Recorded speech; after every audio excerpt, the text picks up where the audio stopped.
In the world of sports, there is one opponent who is truly unbeatable. Father Time.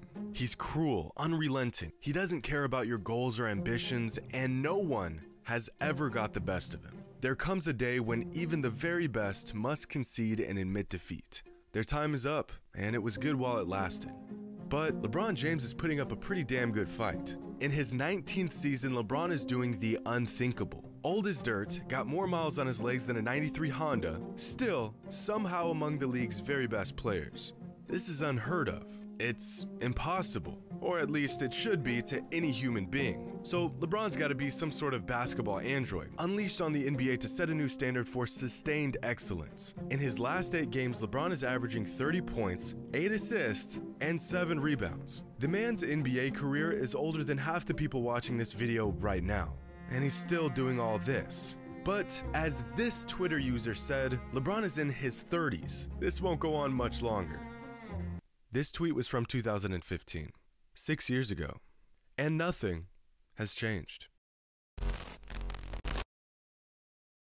Today's video is brought to you by Draftkings. With Christmas around the corner, our friends over at Draftkings are ready to make your holidays brighter. Draftkings is an official sports betting partner of the NBA, and during this holiday season, new customers can bet just $5 on any NBA team and win $150 in free bets if they're victorious. That's right, bet just $5 on any Christmas game, and DraftKings Sportsbook will give new customers an additional $150 in free bets if the team they choose wins the game. It's that easy.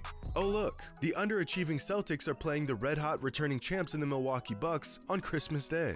How convenient. But seriously, guys, this is a can't-miss offer. DraftKings is safe, secure, and reliable. And the best part is you can deposit and withdraw your cash whenever you want. Just download the DraftKings Sportsbook app now, use promo code HIGHROLLER, bet just $5 on any NBA team, and win $150 in free bets if they're victorious. That's promo code HIGHROLLER this Christmas week at DraftKings Sportsbook, an official sports betting partner of the NBA. Back in 2003, when LeBron James was drafted into the NBA, there was a unanimous agreement that the kid was going to be an absolute superstar.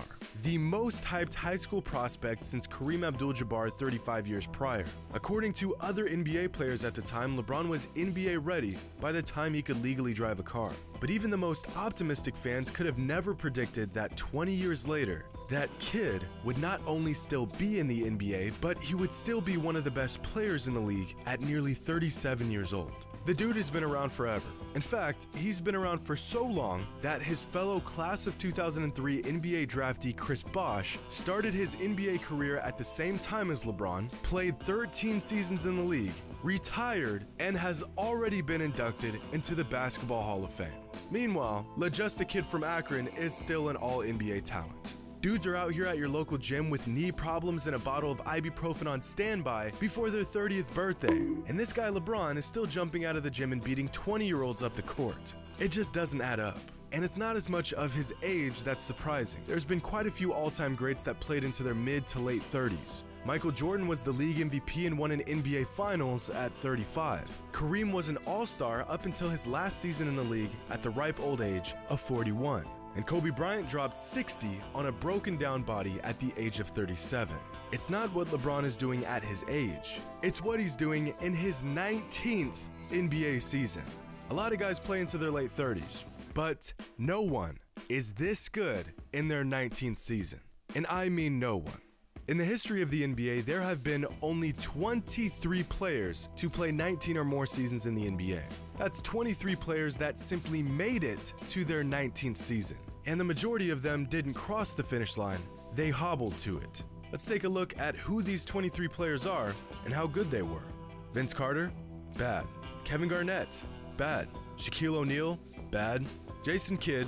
Bad. Decent, bad, decent, bad, bad, bad, bad, decent, bad, bad, bad, bad, bad, good, decent, bad, bad, decent.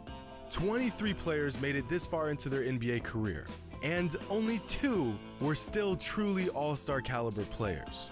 Now, for half my audience who I know are over the age of 25 and have probably retired from playing ball competitively, you know that the minute, the millisecond, You put down your shoes and don't get back to the court for days or weeks or even months at a time, you begin to feel all the miles you put onto your body over the years. Every bump, every tweak, sprain, collision, it all starts to add up.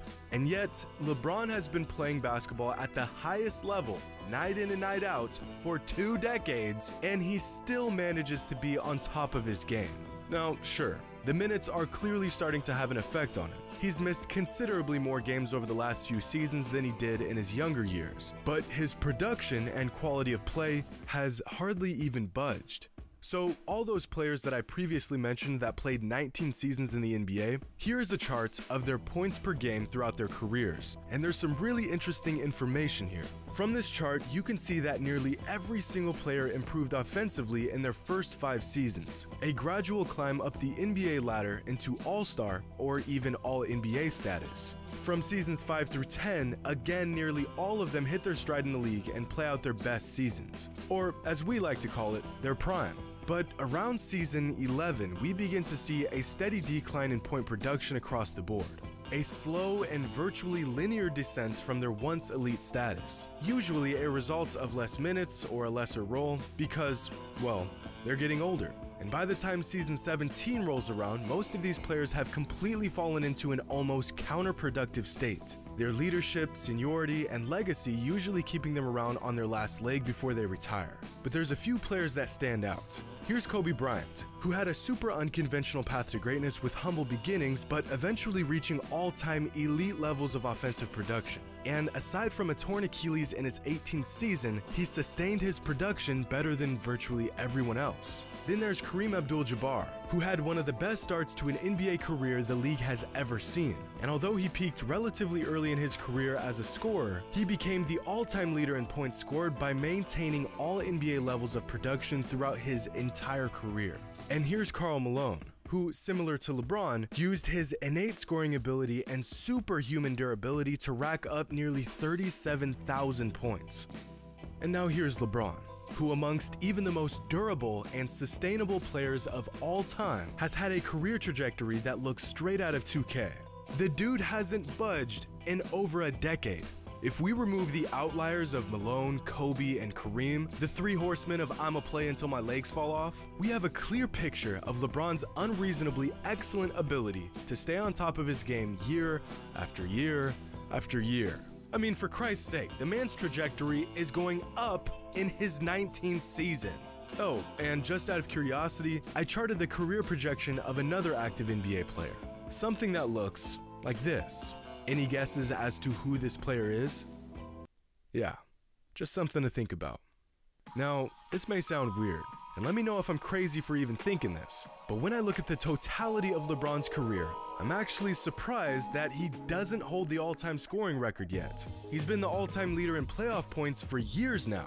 He's played the 4th most regular season minutes in NBA history, and he's maintained the 5th highest scoring average ever in the process. As a fan of the game who was born long after Kareem retired, it's hard to imagine a player who has put the ball in the basket more than LeBron has.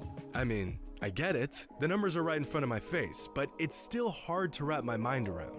Think about it. LeBron has averaged 25 points per game or more 18 times in his career.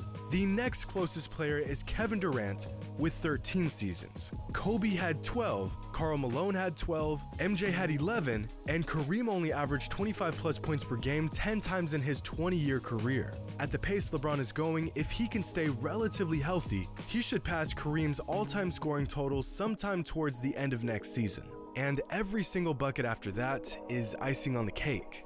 Even more insane is that throughout LeBron's career, he has averaged at least 25 points per game, 5 rebounds per game, and 5 assists per game 18 times. Now, 25, 5, and 5 doesn't sound like an absurdly good stat line or anything, until you realize that the player with the next highest total for seasons of that stat line is Oscar Robertson, who did it just 8 times in the 60s.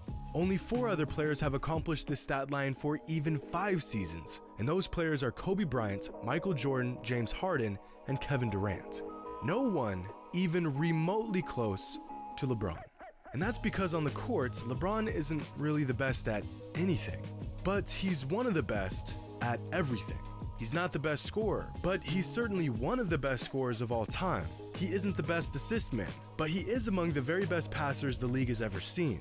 You can probably think of quite a few players you'd rather have take a last-second shot with the game on the line, but LeBron wouldn't be far down that list. There's been other players who have led their teams to more victories and more championships, but when the going gets tough, it's hard to deny that LeBron can lead a team through the fire just as well as his predecessors. By the time he retires, he'll more than likely have about 41,000 career points, 12,000 career rebounds, and 12,000 career assists. Numbers that far surpass any other player's total, or even what we thought to be achievable. Because at the moment, there is no one in the 38K, 10K, 10K club. But what about, let's say, the 36K, 8K, 8K club? No one in there either. Okay, what about the 34K, 6K, 6K club? Not a single player. Ever. At the moment, the most exclusive club the NBA has to offer is the 32K, 5K, 5K club, featuring Kareem, Malone, Kobe, and Jordan. Only 4 players in the history of the NBA have achieved these career totals. To find some more players, you have to work your way down to the 25K, 5K, 5K club. These are the most productive and durable players of all time. To make an appearance in any of these clubs is a testament to greatness at the largest magnitude. And yet, LeBron is light years ahead of even these all-time greats. Sure, with LeBron, you won't get a dead-eye sharpshooter like Steph, or a glass-cleaning monster like Russell, or a lockdown defensive rim protector like Duncan. Instead, you get a player that can do 90% of all of those things, as well as 90% of everything else you could possibly imagine on a basketball court. When people say LeBron is the greatest all-around player of all time, it isn't some sort of cop-out to the LeBron versus Jordan debate. It's the flat-out truth. Eventually, LeBron will join every other mere mortal in the next few years as we watch his career come to a close and his alien-like abilities begin to slowly fade away. I think. But even in his last days in the league, I just can't envision a world where LeBron isn't at least an all-star caliber player. The man could play until he's 44, and you can't convince me that he won't be a legitimate all-star even at that age. Most people assumed as he got older, he would have to change his game a bit to continue to find success on the court. They said he would have to develop a better post-game, and so he did. They said he would have to improve his jump shot from outside, and he has. They said he would have to learn how to lead a team down the stretch and embrace the big moments rather than run from them, and he did. No matter the circumstance, no matter the age or the mileage or the he's not one of the best players anymore narratives that pop up year after year, I have no choice but to believe the man will just find a way. What are the odds that the kid who was dubbed the chosen one at just 17 years old would go on to actually somehow exceed all expectations? I wonder, if I got a time machine and went back to the year 2003 to tell fans that LeBron is still dominating the NBA after nearly 2 decades, what would they say? Maybe they simply wouldn't believe me. Maybe they need proof that he fulfilled his potential. Or maybe they'd just say, I told you so. Hope you all enjoyed, and as always, until next time. How much pressure do you feel? There's no pressure. There's no pressure at all. I've been getting pressure since I was 10 years old. I don't think there's no pressure for me because I'm doing something that I love to do, and that's play the game of basketball.